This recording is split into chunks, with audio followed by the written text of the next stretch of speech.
China is shrinking. At first, I set out to make this video highlighting some of the indicators that would show that China's economy might be in bad shape. But before concluding my research, I had no idea how bad it actually was. It's bad. Actually, it's not just bad. Despite what the Chinese government wants you to think, that China's a growing utopia of megacities and paradise, China's not just in bad shape and not growing economically, it's shrinking. A lot of you guys have asked me, how can I figure out where my products are coming from to make sure that I'm not just buying some random knockoff stuff, especially stuff from China? Well, it's really simple. All you have to do is get the Cultivate browser plugin because it's completely free. And guess what? It tells you not only where the product is made on Amazon, but it also tells you where the brand is from. If you don't want to buy that particular product, Cultivate will tell you that information and then also give you local alternatives. So sometimes you can even pick it up the same day. You don't even have to wait for the delivery.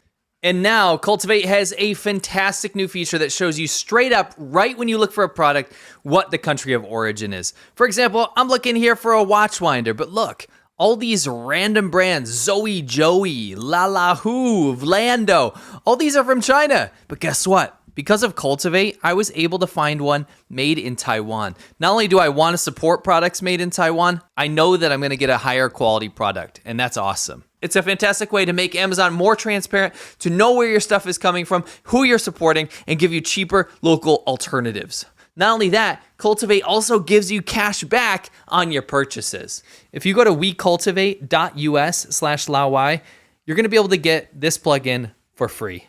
So don't forget to go to wecultivate.us/Laowai and support the channel. Thanks. China wants you to think that everything is fine and dandy and paints a robust picture of endless investment opportunities. But I want to paint you a picture that looks very different. Picture that old Chinese torture method, death by 1,000 cuts. Now picture an economy of a nation being lacerated from every single direction. The list of wounds is long, and they are impossible to ignore. Economy-wise, there was a push to get the world to stop using the US dollar as the kind of pegged currency that everyone trades in. In fact, I uncovered a huge propaganda campaign from China to push this idea of de-dollarization and BRICS, which are the countries of Brazil, Russia, India, China, and South Africa, that were supposed to challenge the US-led supremacy of the world. Well, the whole BRICS de-dollarization nonsense kind of faded away like usual. BRICS is, at the end of the day, just smoke and mirrors, representing China's domestic projects and its accomplishments. De-dollarization may get trotted out again if there's any big domestic problems, but the new members of BRICS, like Argentina and Egypt and Saudi Arabia, they're not gonna push for de-dollarization like was previously discussed. China's none too happy about this.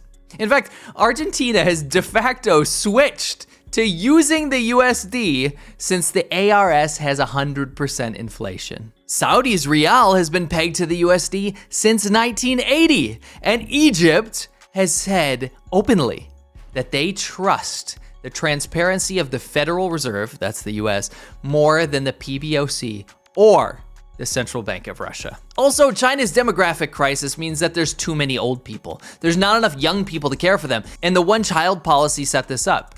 And despite the Chinese government removing restrictions, no one wants to have kids now.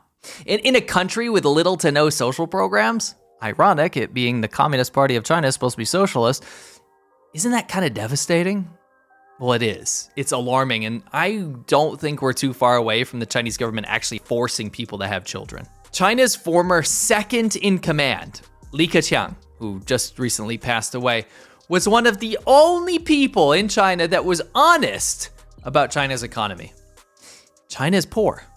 Despite the propaganda, China is poor. He said that 600 million people in China are living on less than $137 a month. China's real GDP is definitely grossly overstated, like by an insane margin. China's nightmare is unfolding right before our eyes. Manufacturing is moving to India and elsewhere like Southeast Asia. Manufacturing is one of the only reasons that China got to this kind of middle of the road wealth level in the first place. You take that away and you have almost nothing left. China doesn't make anything that the world needs with its own innovations. It was the world's factory.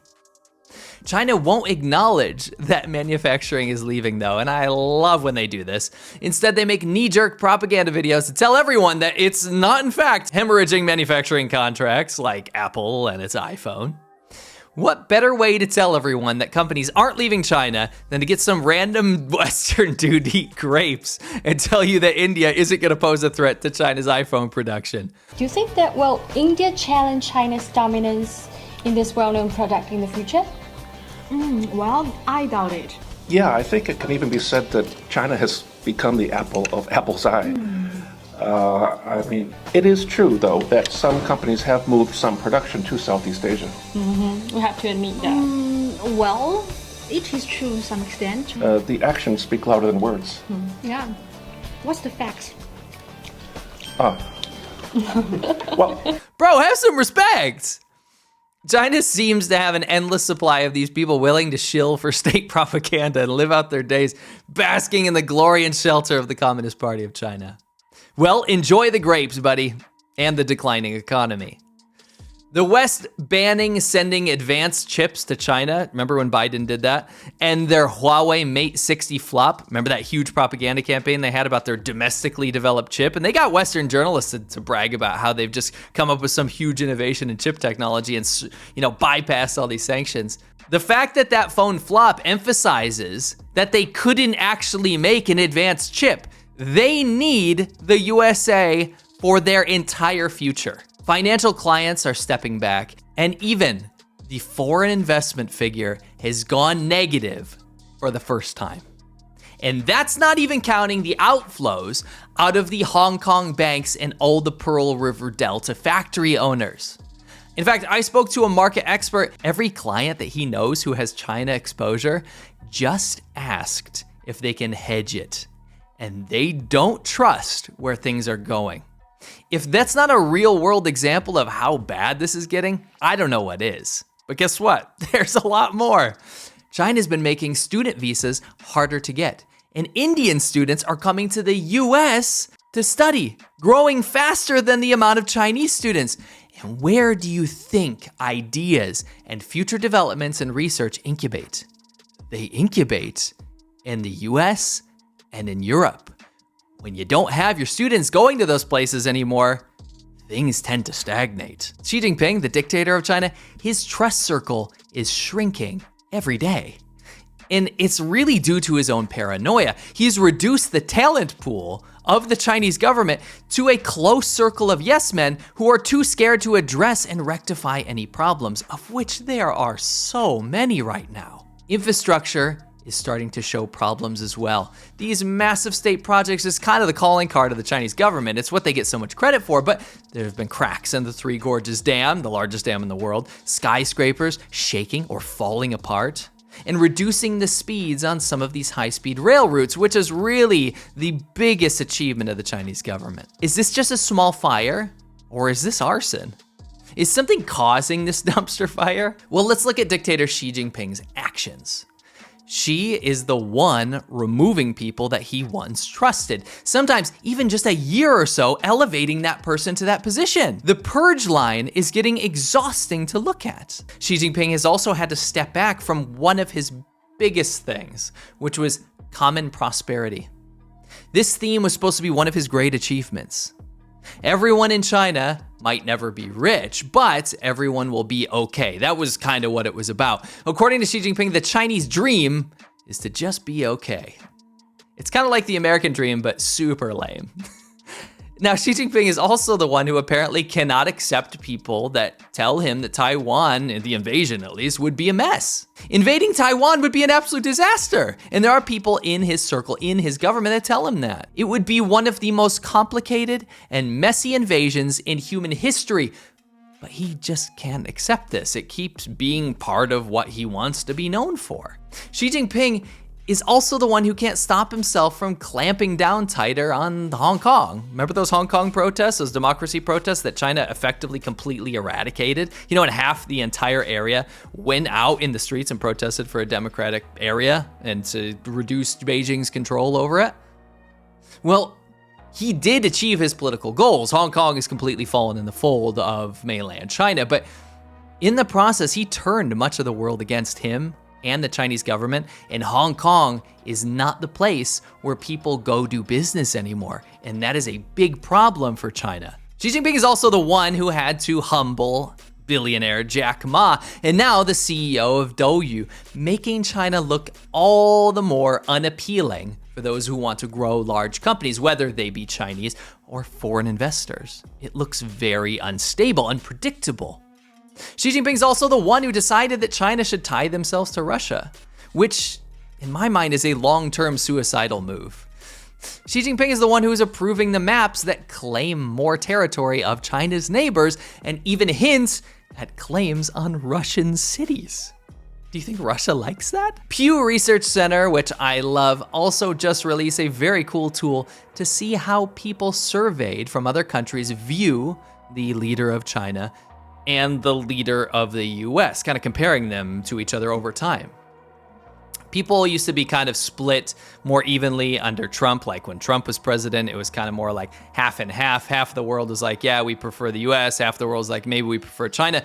But even under Joe Biden, who does not enjoy the greatest support level, does he? Every country surveyed trusts Joe Biden more than Xi Jinping. That says a lot. And guess what? The market can prove these decisions have been poor. The Taiwan stock index has outperformed China's CSI 300 since the start of the pandemic by 53%. You might say maybe that's just because the foreign exchange rate changes, but no. Both the Taiwan dollar and the Chinese yuan, onshore and official offshore, have declined about 10% versus the USD since the start of the pandemic. China's market really did outperform Taiwan's market early in the pandemic. You know, it's like when people thought China had the virus more under control. But after that facade fell, people started to realize that China was in utter chaos, and Taiwan just started spanking China, with Chinese stocks declining while Taiwanese stocks rose, despite all the threats and despite all the red lines. You know, like China likes to tell Taiwan not to cross the red line politically and declare independence, but stock market wise, China can't seem to stop red lines from plummeting. Get it? Anyway, if China had this all figured out and Taiwan was going to be under the future rule of the Chinese government in the near future because they're going to invade, do you think people would be investing in Taiwan over China? I think not. One cannot underestimate what a massive blow to China this is. Taiwan is the alternative to China. It's the free and democratic China. It's the China that China could have been. And it's now about 5 times richer than China per person and in quality of life. And it's gaining a lot of international friends and sympathy around the world while China ostracizes itself and paints itself into a corner. But perhaps one of the most damning pieces of evidence of China's economy shrinking and facing certain dramatic problems is Xi Jinping's darling project, the Belt and Road Initiative. Trillions of dollars in this project have been spent. And it was supposed to recreate the old Silk Road to expand China's influence abroad. Think of it as neo-colonialism, because that's what it is.